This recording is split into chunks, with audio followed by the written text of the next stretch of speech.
중국어를 쓰는 나라는 세계에 굉장히 많고 대표적인 나라가 바로 한국입니다. 한국에서는 중국어를 보통어라고 부르며 표준어처럼 쓰고 있죠. 여기 한국에서는 중국어를 사용하고 있다고 말하는 교수가 있습니다. 중국의 명문대학교의 한 강의실에서는 무슨 일이 벌어지고 있는 것일까요? 안녕하세요. 저는 중국 대련에서 살고 있는 미국인 스테판이라고 합니다.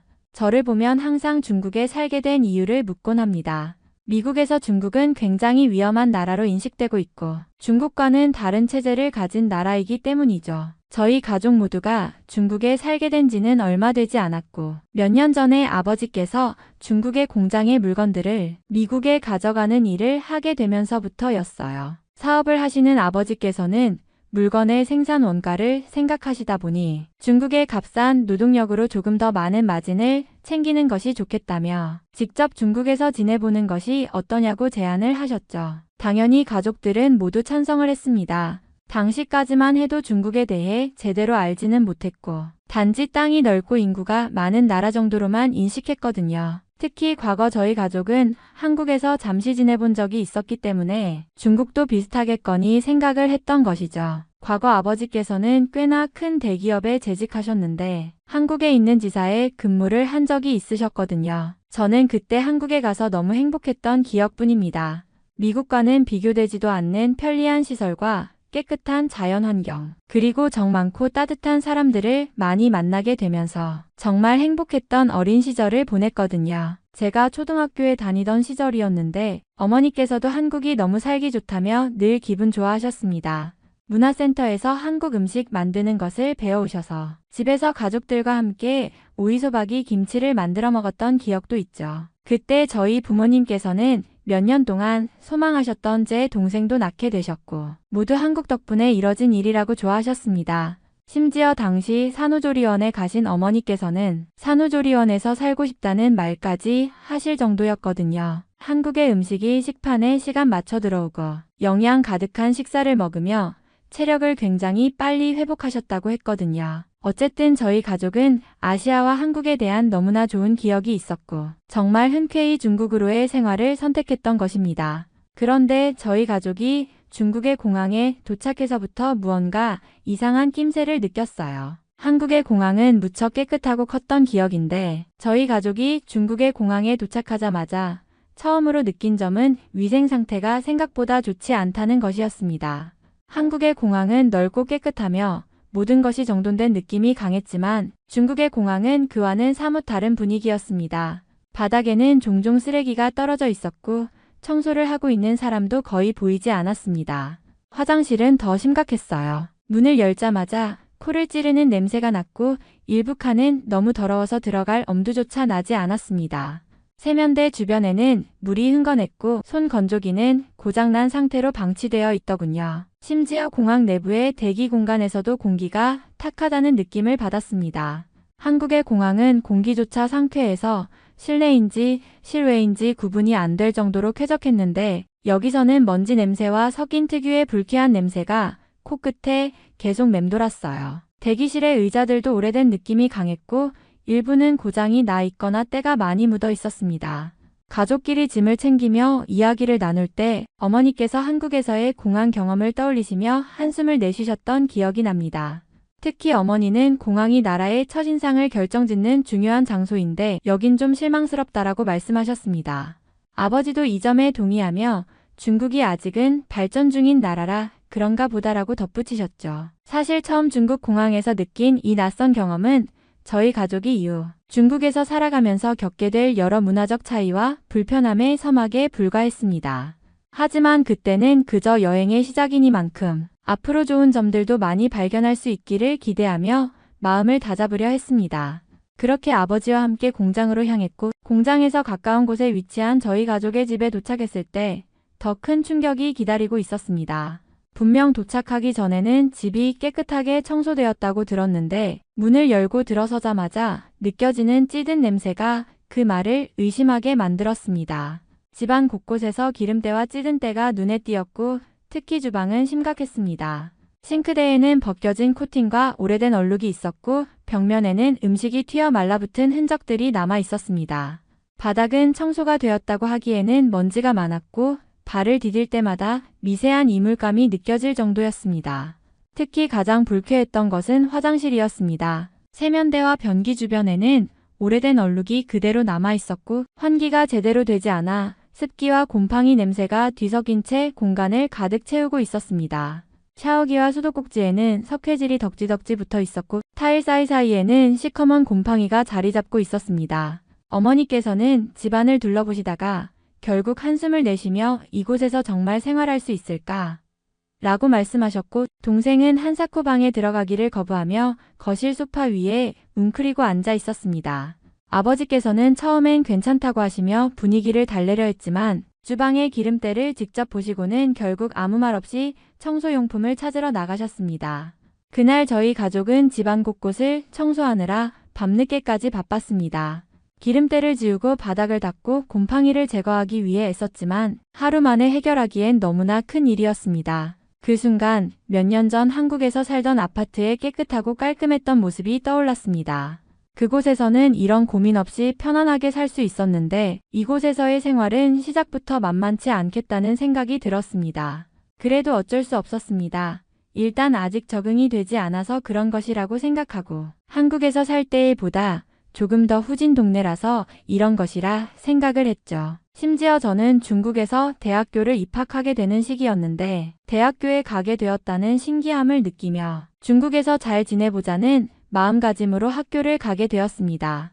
부모님께서는 미국에서 혼자 지내며 미국의 대학교에 다니라고 하셨지만 저는 가족들과 떨어지고 싶지 않아서 중국행을 결정한 것이거든요. 어느 나라에서 공부하느냐보다 무얼 어떻게 공부하느냐가 중요하다고 느꼈기에 중국이라도 별것 있겠냐는 생각이 무척 컸었죠. 사실 미국에서 영어로 공부하는 것보다 중국어로 공부하는 것이 힘들기는 했어도 다른 나라의 언어를 아는 것은 중요했기 때문에 중국어를 배울 좋은 기회라고 여겼었죠. 어린 시절 한국에서 읽었던 한 책에서는 외국어를 배우는 것이 뇌의 전두엽을 자극해서 뇌의 노화까지 막아준다고 했었기에 중국어를 배워보는 것도 좋겠다는 생각이 들었기도 했고요. 그렇게 저는 중국에서 대학교를 다니기로 결심했고 새로운 환경에서 공부를 시작한다는 설렘을 안고 첫 등교를 했습니다. 그러나 캠퍼스에 들어선 순간부터 또 다른 현실에 부딪혀야 했습니다.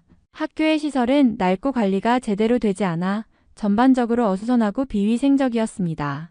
강의실 책상 위에는 이름 모를 낙서와 얼룩이 가득했고 심지어 창문 주변에는 먼지와 거미줄이 엉켜 있었습니다. 화장실은 공항보다 더 심각했습니다. 물이 새는 수도관과 악취 나는 변기, 그리고 손을 씻을 물비누조차 제대로 비치되어 있지 않았습니다. 그곳에서 공부를 하겠다는 제 의지가 한순간에 꺾이는 것 같았습니다. 그런데 시설의 문제보다 더 저를 힘들게 한 것은 사람들 사이에서 느껴지는 차별과 무례함이었습니다. 외국인 학생이라는 이유로 중국인 학생들 중 일부는 저에게 대놓고 무례한 행동을 했습니다. 강의실에서 자리를 잡으려고 하면 일부 학생들은 제가 앉으려는 자리를 비웃으며 가로막았고 복도를 지나갈 때도 대놓고 손가락질을 하며 조롱하는 말을 던지곤 했습니다.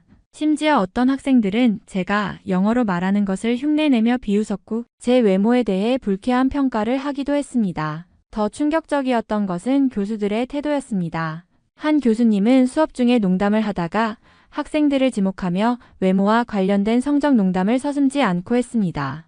그 순간 강의실은 웃음소리로 가득 찼지만 대상이 된 학생들의 표정은 불편함과 굴욕감으로 일그러져 있었습니다. 저도 강의 중에 질문을 하다가 영어 억양이 다르다는 이유로 발음이 웃기다며 비아냥거리는 말을 들어야 했습니다.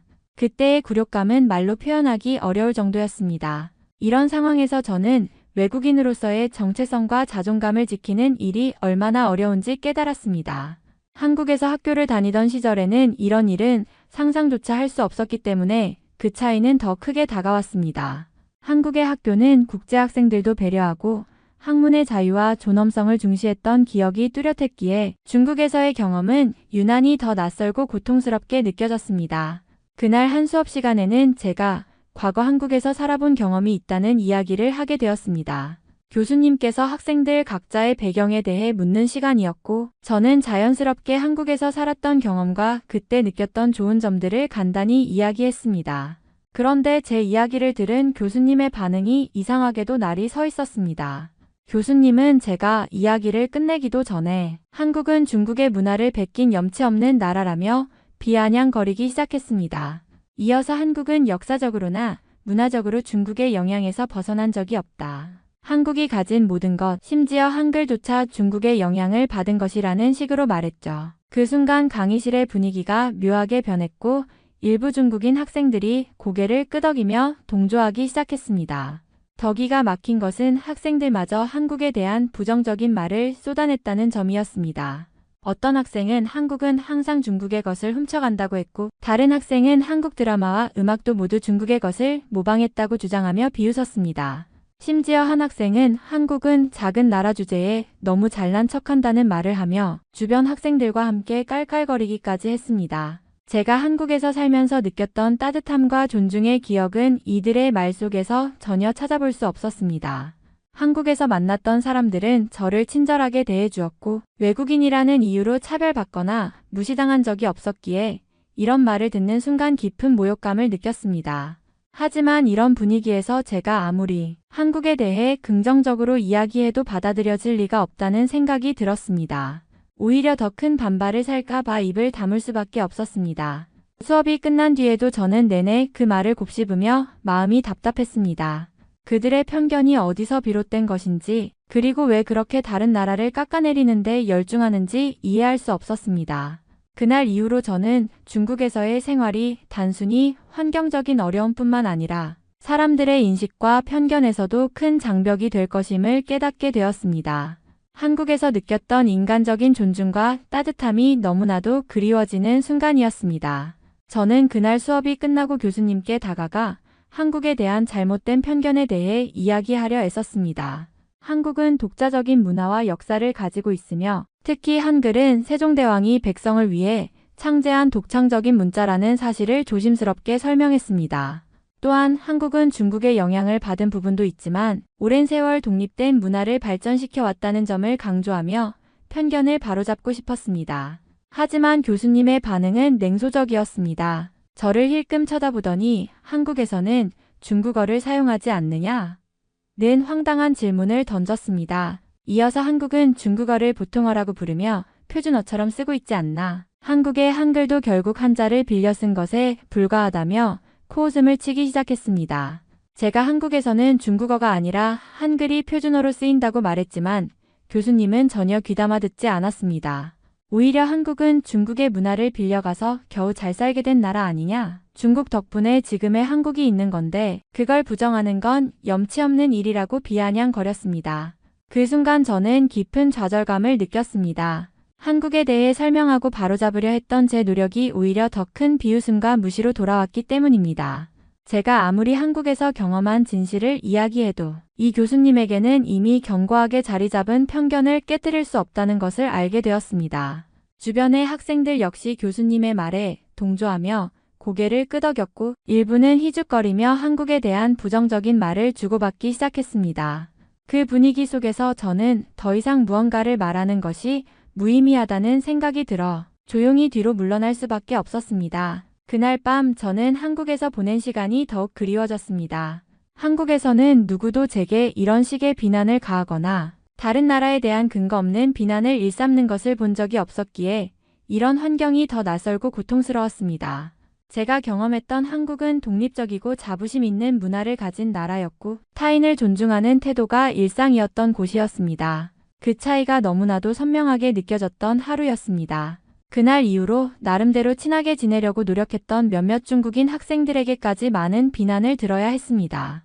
제가 한국에서 살았던 경험을 이야기한 것이 알려진 뒤 그들은 저를 멀리하거나 노골적으로 비판하기 시작했습니다.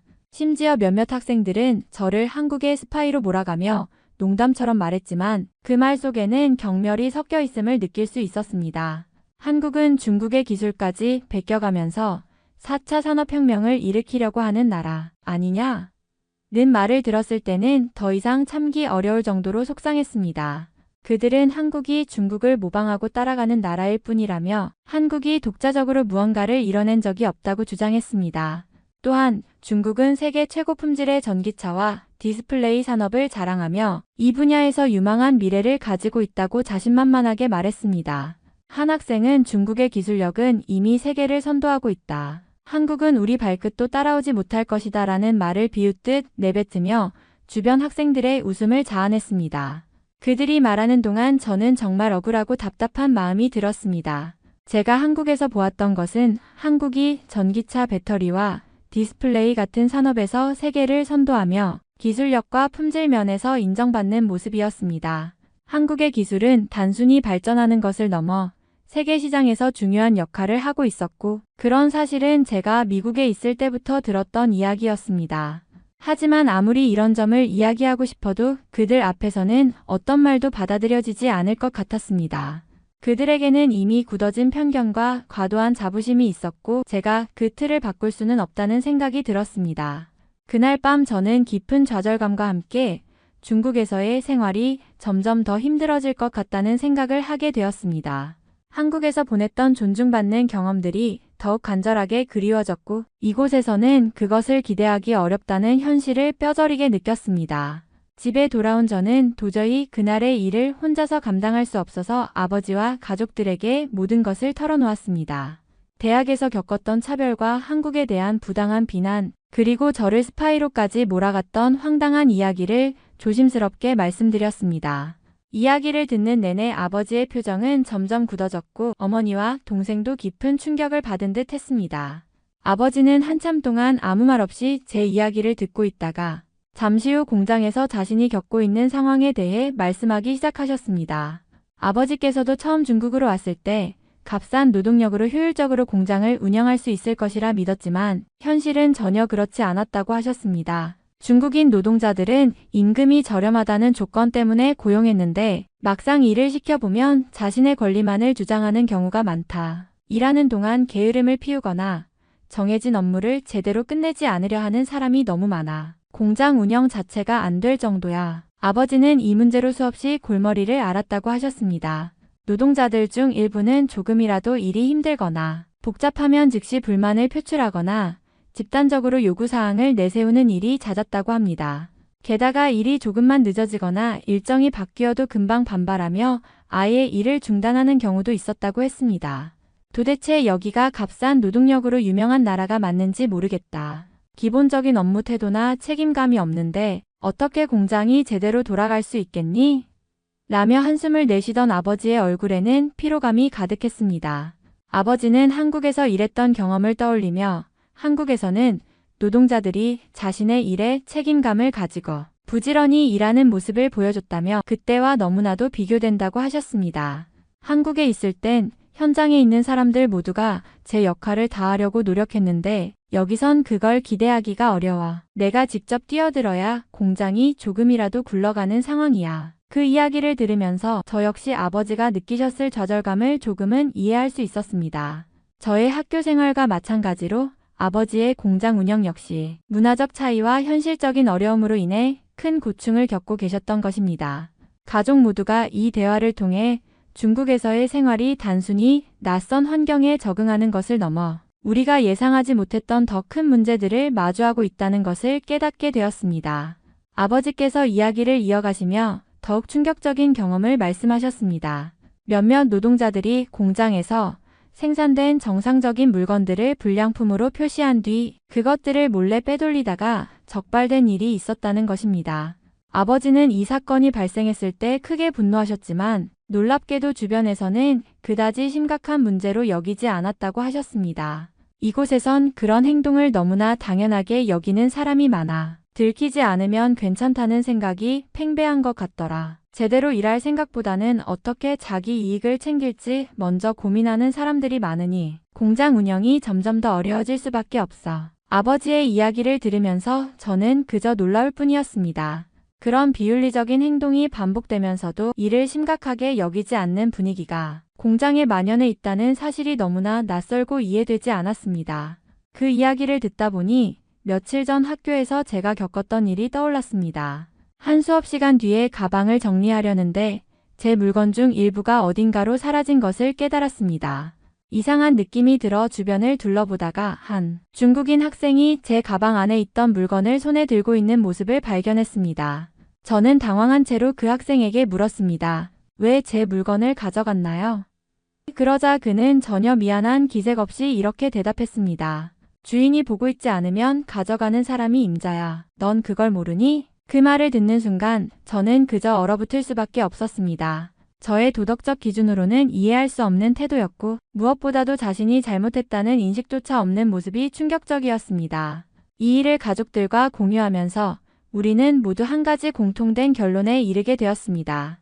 우리가 이곳에서 겪고 있는 많은 문제는 단순히 문화적 차이가 아니라 도덕적 기준과 윤리적 의식의 근본적인 차이에서 비롯된 것이었습니다. 이 현실을 받아들이는 것이 쉽지 않았지만 앞으로 어떻게 이 상황을 견뎌낼지 함께 고민해야 한다는 것을 깨달았습니다. 어머니께서는 저와 아버지의 이야기를 들으신 후 한참 동안 침묵하시더니 조심스럽게 본인이 들으셨던 충격적인 이야기를 말씀하시기 시작했습니다. 얼마 전 동네에서 알게 된 미국인 아주머니와 대화를 나누던 중 그분이 중국어에 대한 흥미로운 사실을 알려주셨다고 했습니다. 중국어로 매너나 배려를 정확히 번역할 수 있는 단어가 없다고 하더라. 그분이 중국 사람들과 오래 생활하면서 느꼈던 건 이곳에서는 애초에 그런 개념 자체가 부족하다는 거였어. 어머니는 처음에는 믿기 어려운 이야기라고 생각하셨다고 합니다. 하지만 점점 이곳에서 생활하며 사람들과의 크고 작은 접촉을 경험하면서 그분의 말이 어느 정도 사실일 수 있겠다는 생각이 들었다고 하셨습니다. 중국 사람들은 기본적으로 서로를 배려하거나 상대방의 입장을 생각해보는 걸 중요하게 여기지 않는 것 같아. 우리가 배워왔던 예의나 존중이라는 개념이 여기에선 정말 다르게 작동하는 것 같더라. 그래서 그 아주머니는 이런 문화적 차이 때문에 적응하는데 어려움을 많이 겪으셨대. 어머니는 동네의 여러 일을 떠올리며 그동안 겪었던 작고 큰 불쾌한 경험들을 하나씩 이야기하셨습니다. 마트에서 줄을 설 때 새치기를 당해도 당연하게 여기는 분위기, 엘리베이터에서 서로 비집고 들어가며 아무렇지 않게 밀고 지나가는 행동, 그리고 길에서 서로를 위해 비켜주는 일조차 드문 모습을 보며 얼마나 힘드셨는지 말씀하셨습니다. 미국에서는 물론이고 우리가 예전에 살았던 한국에서도 이런 모습은 상상할 수 없었잖아. 사람들과 어울리면서 배려를 배운다는 게 얼마나 중요한지 새삼 느껴지는 것 같아. 어머니의 말씀을 들으며 저희 가족은 이곳에서의 생활이 단순히 물리적인 환경의 차이뿐만 아니라 사람들의 가치관과 행동 방식에서 오는 거대한 문화적 장벽을 마주하는 일이라는 것을 새삼 깨닫게 되었습니다. 그리고 서로를 배려하며 살아가는 것이 얼마나 중요한지, 그것이 없는 사회에서의 삶이 얼마나 삭막할 수 있는지 다시 한번 깊이 느끼게 되었습니다. 그렇게 저희 가족은 한 가지 아이디어를 냈습니다. 바로 가족 여행을 떠나는 것이었죠. 그런데 저희 가족은 공통적으로 중국을 떠나는 해외여행을 말했고 모두가 외치던 단 하나의 나라, 한국을 가게 되었습니다. 한국도 혹시 이곳처럼 변했을까? 하는 궁금증과 함께 저희는 그리웠던 한국을 잠시라도 다시 느껴보고 싶은 마음이 강했습니다. 무엇보다도 저 역시 하루라도 이곳을 떠나 새로운 공기를 마시고 싶었습니다. 결국 금요일 저녁 우리는 짐을 챙겨 한국으로 떠나기로 결정했습니다. 비행기가 인천공항에 도착한 순간 저희 가족은 말로 다 표현할 수 없는 감정에 휩싸였습니다. 공항에 발을 디디자마자 모든 것이 달랐습니다. 깨끗하게 반짝이는 바닥, 공기 중에 느껴지는 쾌적함, 질서정연하게 줄을 서 있는 사람들, 그리고 무엇보다 따뜻하고 친절하게 맞아주는 공항 직원들의 모습까지 이 모든 것이 마치 다른 세계에 온 것 같았습니다. 와, 여기가 바로 우리가 기억하던 그 한국이야. 어머니는 감탄하며 눈시울까지 붉어지셨습니다. 아버지도 고개를 끄덕이며 여전히 여기 사람들은 서로를 배려하며 사는 것 같구나. 정말 그립다, 이런 분위기. 라고 말씀하셨습니다. 저희는 공항에서부터 천국 같은 기분을 만끽했습니다. 어디 하나 불편한 구석이 없었고 심지어 짐을 찾는 과정에서도 직원분들이 직접 안내해 주셔서 무척 수월했습니다. 사람들 사이에서 불쾌한 냄새나 소란스러운 모습이 전혀 느껴지지 않았고 모두가 정돈된 분위기 속에서 각자의 길을 가고 있었습니다. 택시를 타고 숙소로 향하면서도 저희 가족은 창밖의 풍경에 눈을 떼지 못했습니다. 잘 정돈된 도로와 거리, 그리고 길가에 늘어선 아담하고 세련된 가게들까지 모든 것이 평화롭고 아름다웠습니다. 여기 공기는 왜 이렇게 깨끗한 거야? 차들이 이렇게 많은데도 이상하게 상쾌하네. 제가 무심코 한 말에 어머니와 아버지는 웃으시며 동의하셨습니다. 숙소에 도착해 짐을 풀고 나니 잠시나마 다시 경험할 수 있는 한국의 시간이 얼마나 소중한지 새삼 느껴졌습니다. 우리는 그날 밤 잠들기 전까지 한국에서의 일정을 기대하며 설레는 마음을 감추지 못했습니다. 이곳에서의 하루하루가 짧지만 저희에게는 오래된 기억을 떠올리게 하고 다시금 치유를 경험하게 해주는 시간일 것이라는 확신이 들었습니다. 다음날 아침 저희 가족은 서울 시내로 나갔습니다. 공항에서부터 이미 느꼈던 깨끗하고 상쾌한 공기가 서울에서도 계속 이어졌습니다. 서울의 거리는 정말로 맑고 고요하게 느껴졌습니다. 도로는 차분하고 정돈된 모습으로 마치 오래전부터 계획적으로 잘 만들어 놓은 도시처럼 보였습니다.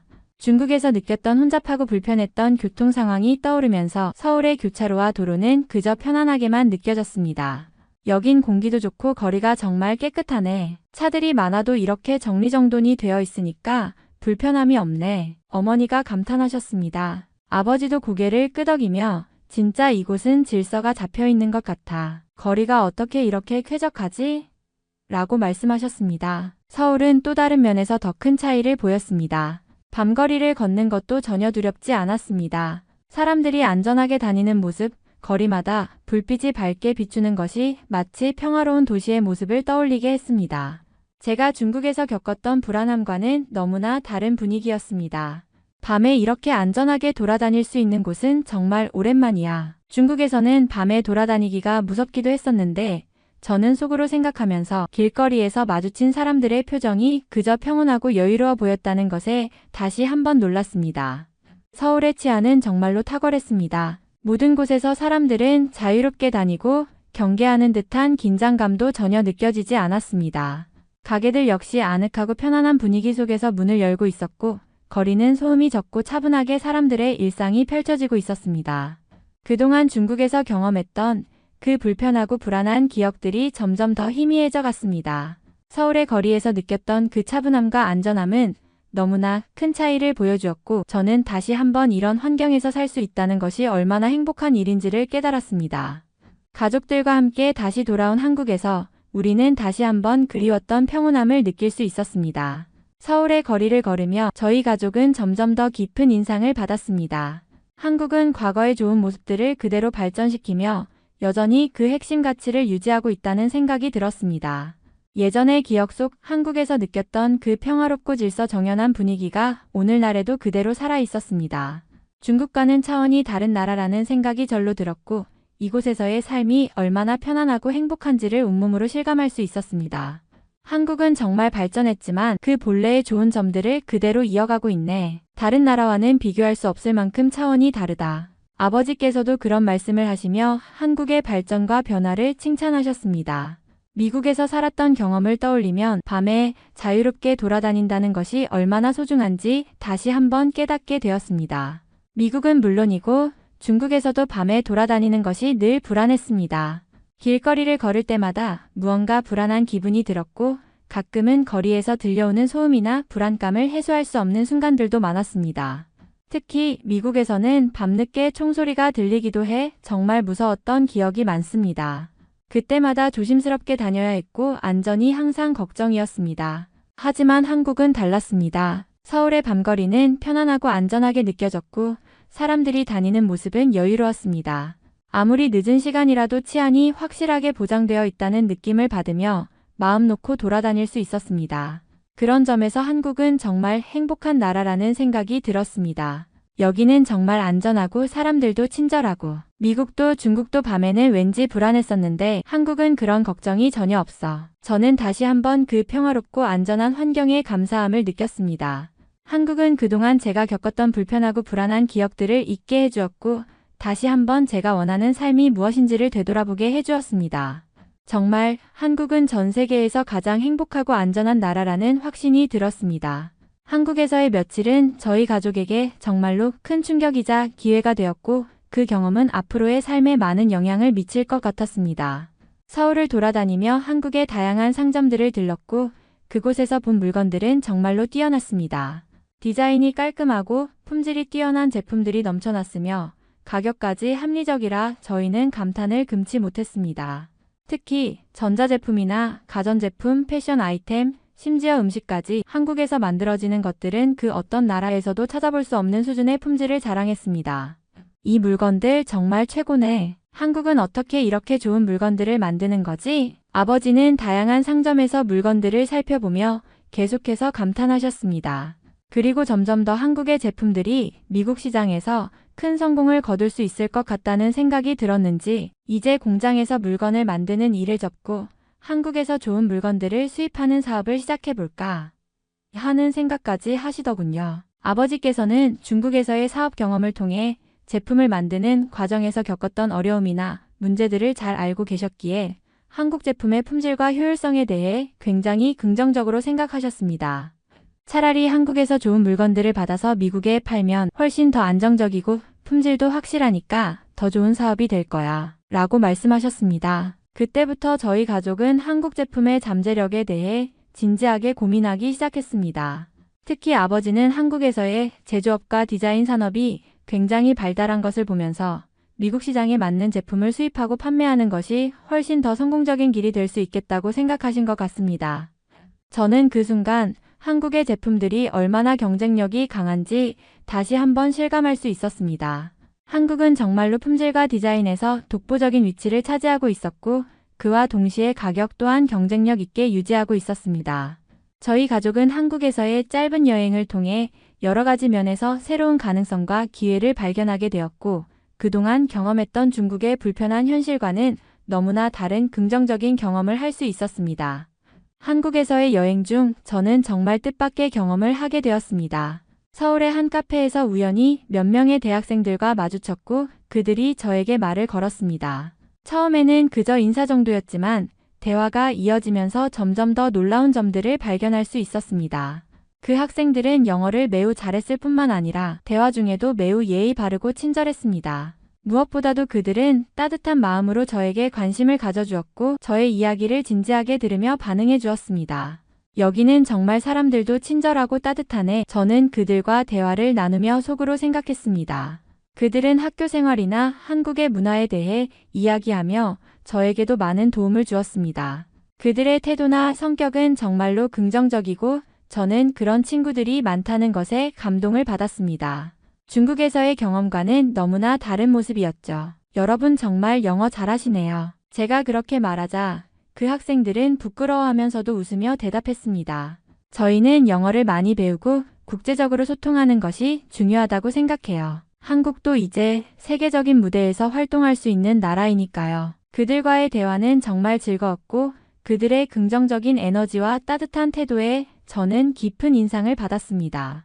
그 학생들 덕분에 저는 한국에서 학교를 다니고 싶다는 생각을 하게 되었습니다. 한국의 대학 교육과 그곳에서 만날 수 있는 사람들 그리고 문화적인 환경이 정말 매력적으로 느껴졌습니다. 그들과 나눈 대화는 단순히 언어적인 소통을 넘어서 그들이 지닌 가치관과 태도에서 오는 큰 차이를 느낄 수 있었습니다. 한국에서 공부하고 싶다는 생각이 드는 건 처음이야. 저는 속으로 생각하며 한국에서 학업을 이어가고 싶은 마음이 점점 더 커져갔습니다. 그들의 적극적이고 긍정적인 모습은 제게 큰 영감을 주었고 한국에서의 대학 생활이 정말로 흥미롭고 도전적인 경험이 될 것이라는 확신을 가지게 되었습니다. 그렇게 한국에서의 짧고 황금 같은 시간이 끝나고 다시 중국으로 돌아가게 되었을 때 정말 마음이 너무 답답하고 불편했습니다. 한국에서 경험한 그 깨끗하고 안전한 환경, 사람들의 따뜻한 마음, 편리한 시설들 모두가 너무나 그리워졌습니다. 다시 중국에 돌아오자마자 저는 정말로 이곳에서 살기 싫다는 생각만 들었어요. 중국으로 돌아오는 길, 공항에서부터 시작해서 길거리를 걸을 때마다 저는 불쾌한 냄새와 지저분한 환경에 다시 한번 충격을 받았습니다. 공항에 내려서 집으로 가는 길, 그리고 집 앞 골목까지 모든 것이 불편하고 더럽게 느껴졌습니다. 길거리는 쓰레기로 가득했고 공기마저 무겁고 탁한 느낌이었습니다. 특히 더러움과 악취가 진동하는 거리에서 걷는 것만으로도 정신이 혼란스러웠습니다. 정말 돌아가고 싶어. 제가 마음속으로 계속 반복하던 말입니다. 한국에서는 공기 좋고 깨끗한 길거리를 걸었던 기억이 너무 선명했기 때문에 이곳의 환경은 그저 불편하고 답답할 뿐이었습니다. 중국에 돌아온 후에도 그 불쾌한 냄새와 더러운 길거리가 계속 제 머릿속을 맴돌았고 심지어 그곳을 걷는 사람들의 표정까지 답답하게 느껴졌습니다. 다시 한국으로 돌아가고 싶다 그런 생각이 제 머릿속을 떠나지 않았습니다. 한국에서는 하루하루가 편안하고 행복한 느낌이었지만 이곳에서는 도저히 그럴 수 없다는 현실이 너무나 힘들게 다가왔습니다. 이곳에서의 삶이 다시금 싫어졌고 그 불편함과 불안감을 견디는 것이 정말 힘들었습니다. 그때부터 저는 마음을 굳게 먹었습니다. 무슨 일이 있어도 한국의 대학교에 가고 싶고 한국에서 살고 싶다는 생각뿐이었습니다. 한국에서의 경험이 너무나 좋았고 그곳에서의 삶을 더 이상 미룰 수 없다고 결심하게 된 거죠. 그래서 저는 한국어 공부에 더 집중하기 시작했습니다. 한국어가 제게는 중요한 관문이었고 그 언어를 잘할 수 있어야만 한국에서 대학 생활을 제대로 시작할 수 있을 테니까요. 또한 한국 대학 입시 준비도 병행하고 있습니다. 한국의 대학교에 진학하기 위해 필요한 시험 준비와 관련된 자료를 찾아보고 한국의 교육 시스템에 맞춰 공부 계획을 세우고 있어요. 한국에서의 꿈을 이루기 위해서 열심히 공부하고 있는 지금의 시간들이 결코 헛되지 않도록 최선을 다하려고 합니다. 한국에서의 삶을 위해 필요한 모든 것들을 준비해가고 있으며 그날이 오기만을 기다리고 있습니다. 이번 사연은 여기서 마무리하도록 하겠습니다. 끝까지 시청해주셔서 감사드립니다. 좋아요와 구독은 영상 제작에 큰 힘이 됩니다. 꼭 한 번씩만 눌러주세요. 감사합니다.